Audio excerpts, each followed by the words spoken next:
الله بإذنه وسراجا وقمرا منيرا. أما بعد فقد قال الله تعالى في كلامه المجيد وفي فرقانه الحميد. সবাই পড়ি আউযু বিল্লাহি মিনাশ শাইতানির রাজীম।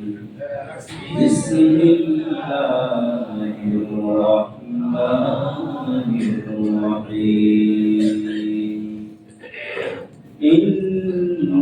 ইন্নাল্লাহা ইয়া'মুরু বিল আদলি ওয়াল ইহসান وإيتاء ذي القربى وينهى عن الفحشاء والمنكر والبغي يعظكم لعلكم تذكرون. وقال رسول الله صلى الله عليه وسلم إياكم والظلم فإن الظلم ظلمات يوم القيامة أو كما قال عليه الصلاة والسلام. درشري اللهم صل على محمد وعلى آل محمد كما صليت على إبراهيم وعلى آل إبراهيم إنك حميد مجيد.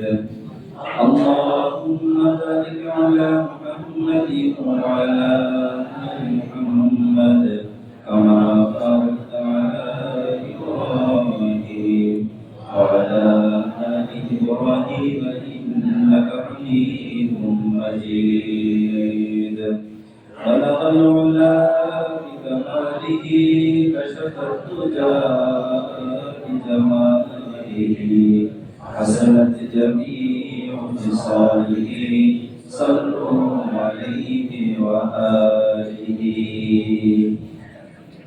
মুআজ্জাজ মুহতারাম সম্মানিত মুসল্লিয়ান কিরাম, সর্বপ্রথমে আল্লাহ রাব্বুল আলামিনের অসংখ্য অগণিত শুকরিয়া জ্ঞাপন করছি, যিনি আমাদেরকে ভালোবেসে মহব্বত করে আজকের এই সপ্তাহের সর্বশ্রেষ্ঠ দিবসে পবিত্র জুমার দিনে আল্লাহ পাকের ঘরে আসার, বসার এবং জুমার আলোচনা শোনার তৌফিক দিলেন। যে আল্লাহ সুবহানাহু ওয়া তাআলার একান্ত দয়া এবং ফজলে করমে আমরা আল্লাহর ঘরে আসতে পেরেছি, এজন্য শুকরিয়া আদায় করি আলহামদুলিল্লাহ। রব্বানা লাকাল হামদ হামদান কাসীরান তাইয়িবান মুবারাকান ফীহি ইয়া রাব্বি লাকাল হামদু কামা ইয়ানবাগি লিজালালি ওয়াজহিকা ওয়া আযীমি সুলতানিক। সবার আগে প্রশংসা করলাম কার?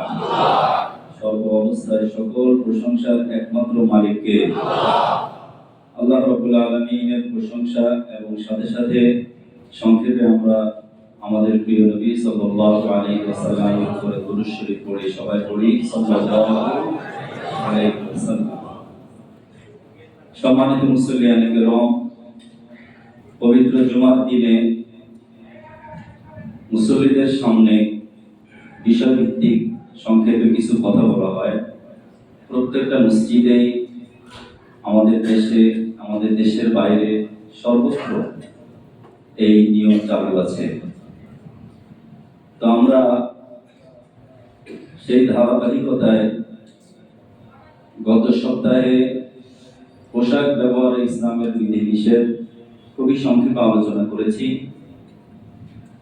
যারা মনোযোগ সহকারে শুনেছেন, অনুধাবন করেছেন, যদি কিঞ্চিত উপকার হয়ে থাকে, আল্লাহ তাআলা যেন এর জাযা খায়ের এবং এর সওয়াব আমাদেরকে দান করে দেন। আজকে আমরা কোরআনুল কারীমের সূরাতুন নাহলের 90 নম্বর আয়াতটি তেলাওয়াত শুনেছি। এই আয়াতে কারিমা আল্লাহ তাআলা মানব জাতির প্রতি সংক্ষেপে একটা সংবিধান দিয়েছেন।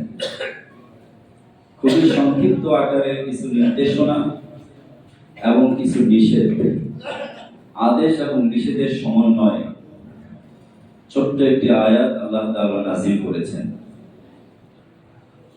যে আয়াতে কারিমা আমরা প্রত্যেকটা জুমায় খতিব সাহেবের কণ্ঠে আরবি খুতবার শেষে শুনে থাকি, ঠিক কিনা বলেন?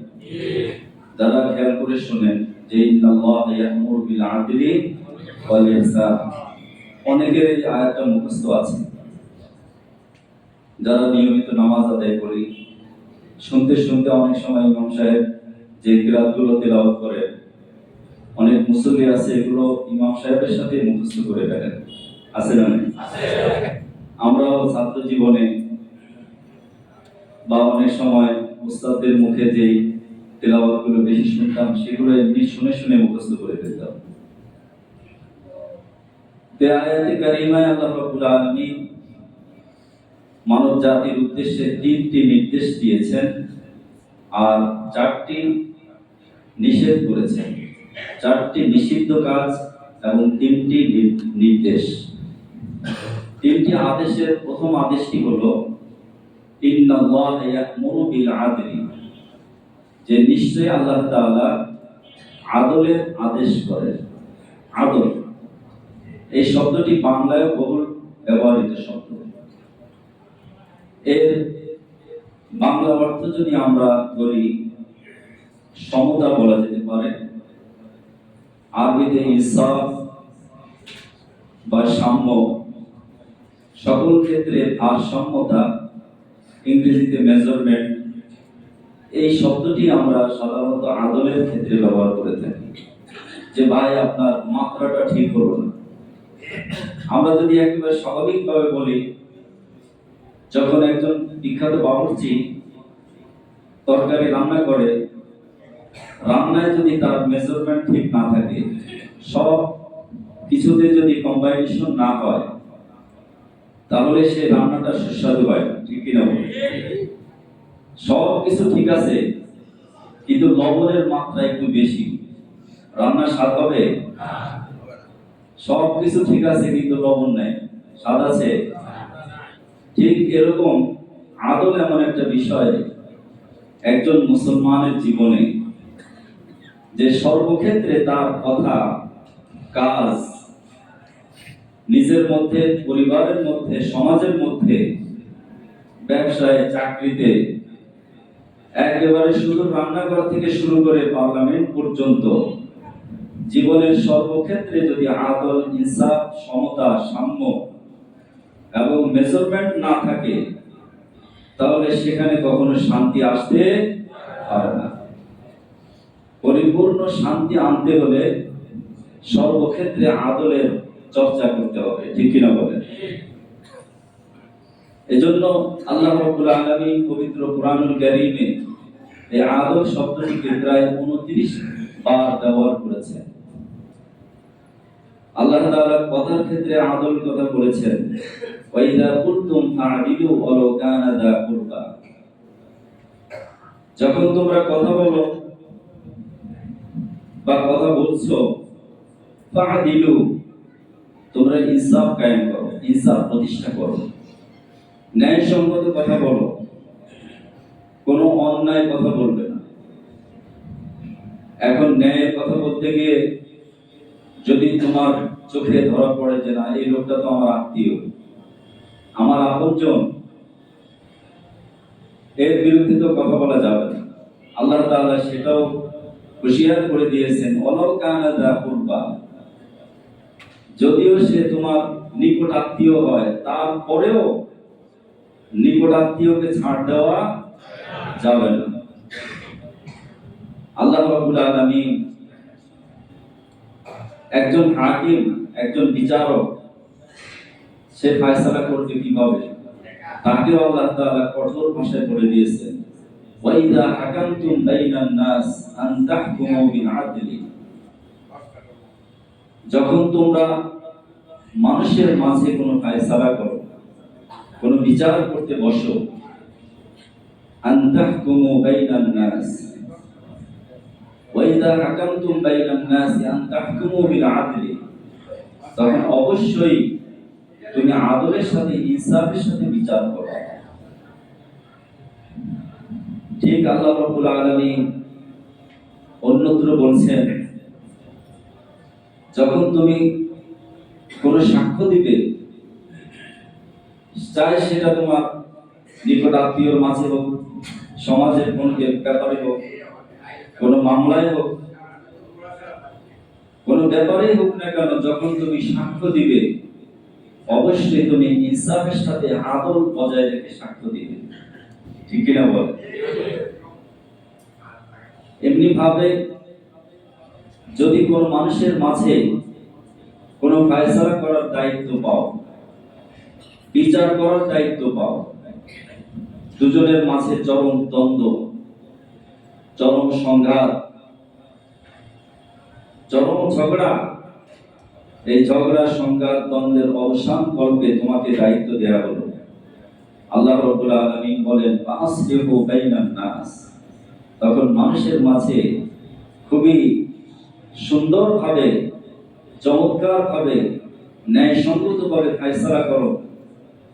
তুমি ওয়ালা ইয়াজরিমান্নাকুম শানাআনু কওমিন, যে কোনো জাতির প্রতি অথবা কোনো আত্মীয়তার প্রতি বেশি ভালোবাসা দেখাতে গিয়ে, তার প্রতি তোমার সহানুভূতি, ভালোবাসা, সম্প্রীতি, রক্তের টান দেখাতে গিয়ে তুমি কখনো বেইনসাফি আচরণ করবে না। এটা কার নির্দেশ?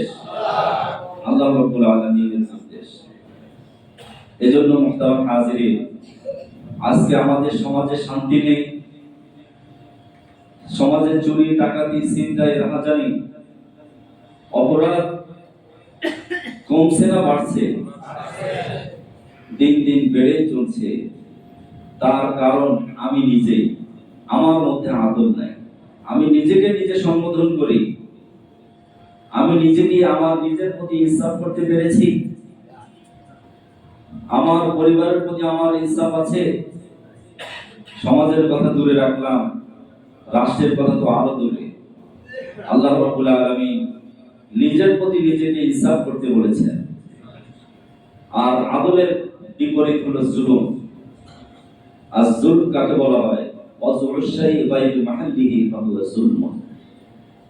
আল্লাহ রাব্বুল আলামিন যে জিনিস, যে বস্তু এবং যাকে যে উদ্দেশ্যে সৃষ্টি করেছেন, সেই জিনিস সেই উদ্দেশ্যে ব্যবহৃত না হয়ে সেটা যদি ভিন্ন খাতে নিজের ইচ্ছা মতো ব্যবহার করা হয়, সেটাকে জুলুম বলা হয়। ঠিক কিনা বলে? তাহলে আমি নিজেকে নিজে প্রশ্ন করি যে আমি আল্লাহর বিধান মানব বলে আল্লাহর কাছে আমি ওয়াদাবদ্ধ, ঠিক কিনা? আমি সেই ওয়াদা পালন করতে পেরেছি? আমি কি বলি নাই যে আপনি আমার রব, আপনাকে রব বলে আমরা স্বীকার করে আসছি।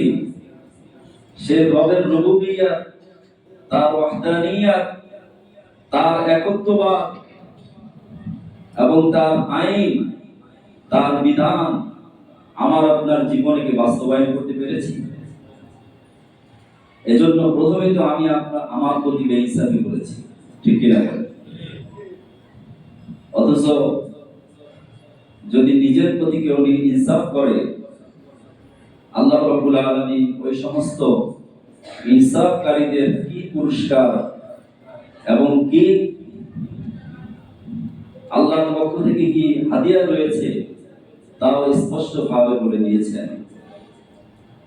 প্রিয় নবী জনাব রাসূল করিম সাল্লাল্লাহু আলাইহি ওয়াসাল্লাম হাদিস শরীফের মধ্যে বলেন, ইন্নাল মুকসিতিনা ইনদাল্লাহি ইউনাবিরু মিন মানাবিরিল্লাহি সুবহানাহু ওয়া তাআলা। যারা দুনিয়াতে সর্বক্ষেত্রে সমতা বজায় রাখবে, নিজের সমতা, নিজের ক্ষেত্রে নিজে জুলুম করবে না, নিজে আল্লাহর বিধান পালন করবে, পরিবারকে পালন করার চেষ্টা করবে, সর্বক্ষেত্রে যে নিজে মেজারমেন্ট রক্ষা করে চলবে, মাত্রা রক্ষা করে চলবে, ভারসাম্য বজায় রেখে চলবে, আল্লাহ রাব্বুল আলামিনের নবী, প্রিয় নবী জনাব রাসূল করিম সাল্লাল্লাহু আলাইহি ওয়াসাল্লাম বলেন, আল্লাহর আরশের ডান পাশে একটি নূরের মিম্বার থাকবে, ওই মিম্বারের মধ্যে ওই ইনসাফকারীকে আল্লাহ তাআলা বসাবেন, যে ব্যক্তি নিজের সর্বক্ষেত্রে ইনসাফ কায়েম করবে। এজন্য মুহতারাম হাজিরিন, আল্লাহ তাআলা হাবিব প্রিয় নবী জনাব রাসূল করিম সাল্লাল্লাহু আলাইহি ওয়াসাল্লামের জীবনে শিশু বয়স থেকে ইনসাফ প্রতিষ্ঠা করেছেন। আমরা জানি মা হালিমাতুস সাদিয়া রাদিয়াল্লাহু তাআলা আনহার ঘরে যখন তাকে দুধ পান করানোর জন্য নেওয়া হলো, তার আরেক দুধ ভাই ছিল, প্রসিদ্ধ ঘটনা সবাই জানি। সেই দুধ ভাই যে মায়ের যে স্তন থেকে দুধ পান করত, তিনি যতদিন মা হালিমাতুস সাদিয়ার স্তনে দুধ পান করেছেন, ততদিন পর্যন্ত ওই ভাইয়ের পান করা দুধ থেকে তিনি পান করেননি, তিনি তার নির্দিষ্ট দুধ স্তন থেকে দুধ পান করেছেন। নবীজিকে জিজ্ঞাসা করা হয়েছে, তিনি বলেন যে আমি কিভাবে আমার ভাইয়ের ভাগে আমি ভাগ বসাবো, ওটা তো তার জন্য নির্ধারিত, আমি কখনো বেইনসাফ করতে পারবো না।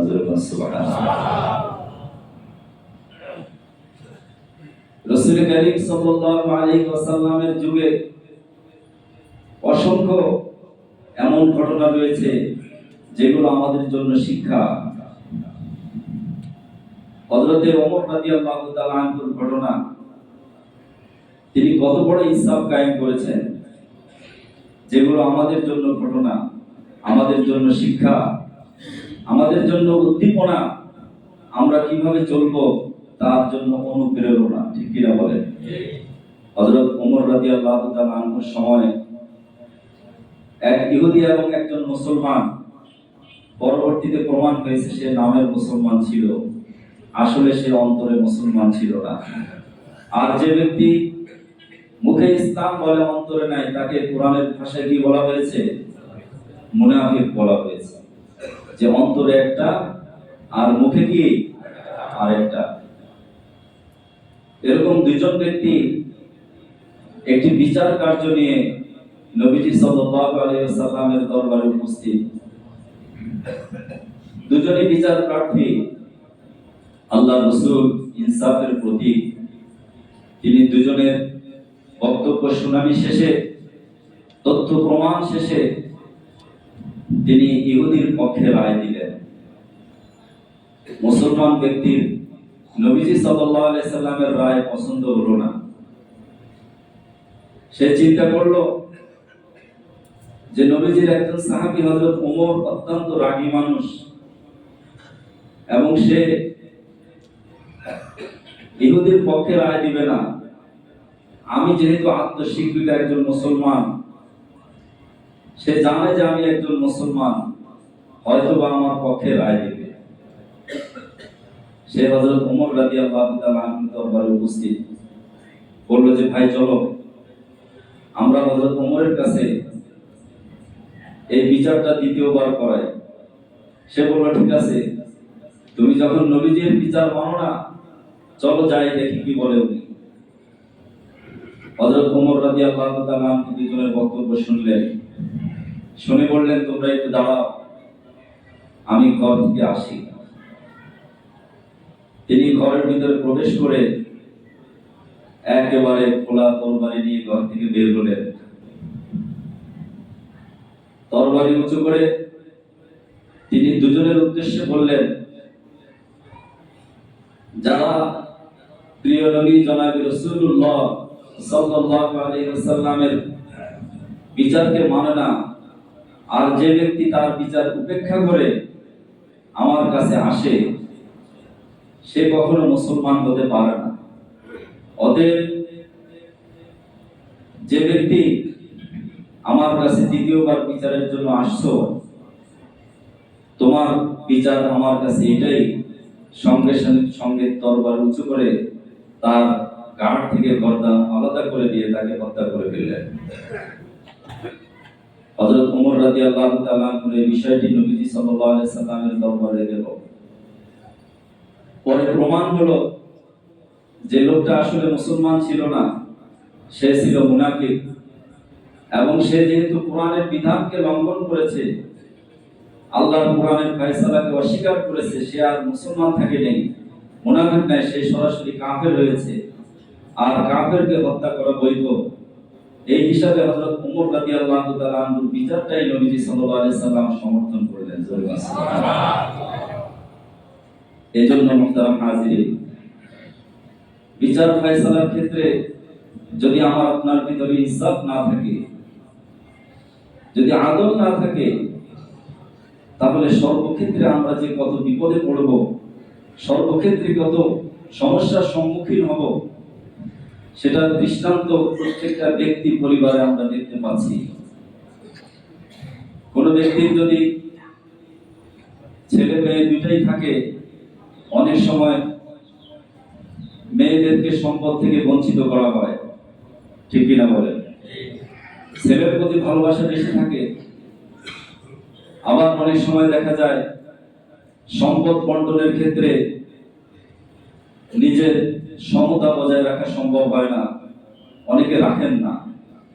অথচ আল্লাহ পাকের প্রথম নির্দেশনাই হলো একটি শান্তি, সুখী, সমৃদ্ধ সমাজ গড়তে হলে সবার আগে নিজের মধ্যে ইনসাফ কায়েম করতে হবে। সবার আগে নিজের মধ্যে কি কায়েম করতে হবে? ইনসাফ, আদল কায়েম করতে হবে।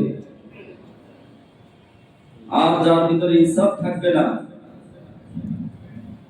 তার ভিতরে ন্যূনতম ঈমানের যে স্বাদ, সে স্বাদ পাবে না।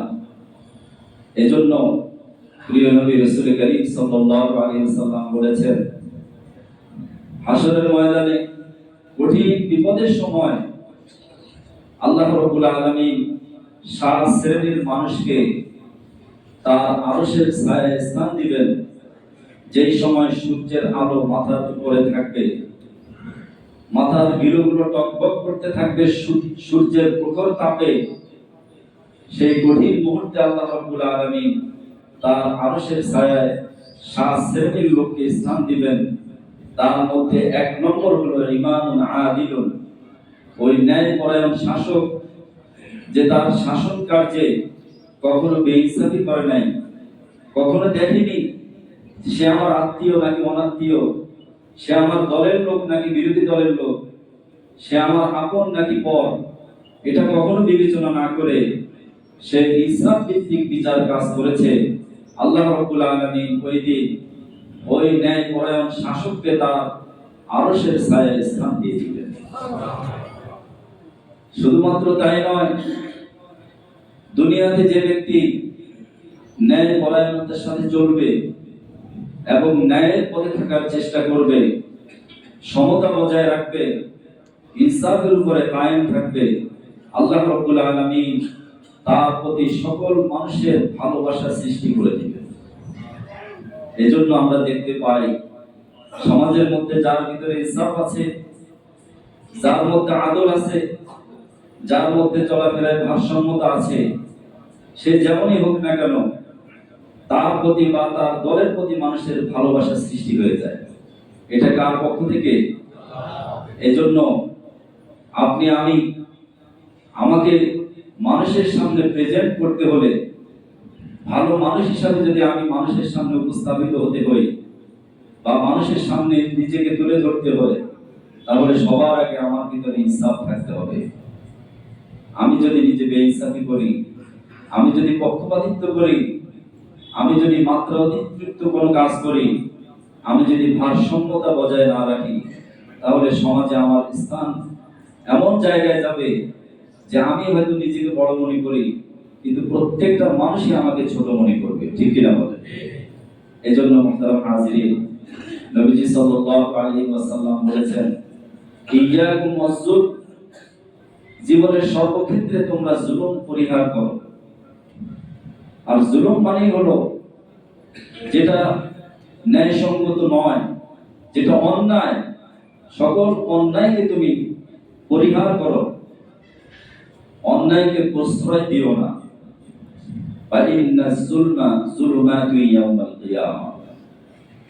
আর জুলুম কিয়ামতের দিন অন্ধকার রূপ ধারণ করবে।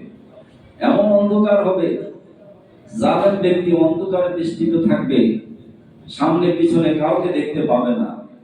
ওই অন্ধকারে সে জাহান্নামে নিক্ষিপ্ত হবে। জোরে বলুন আল্লাহু।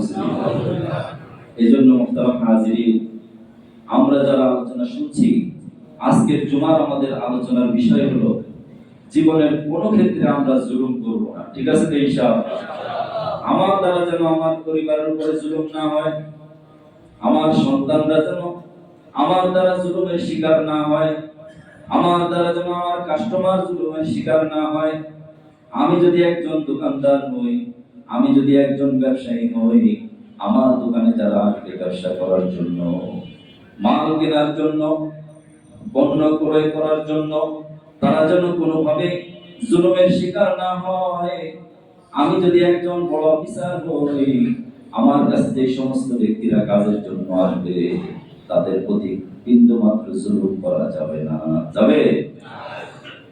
ঠিক এমনি ভাবে আমি চিন্তা করব আমার কাজের পরিধি কতটুকু, আমার যতটুকু পরিধি আছে, আমার যত ক্ষেত্র আছে, প্রত্যেকটা ক্ষেত্রে প্রত্যেকটা পরিধিতে আমি ইনসাফ প্রতিষ্ঠা করব।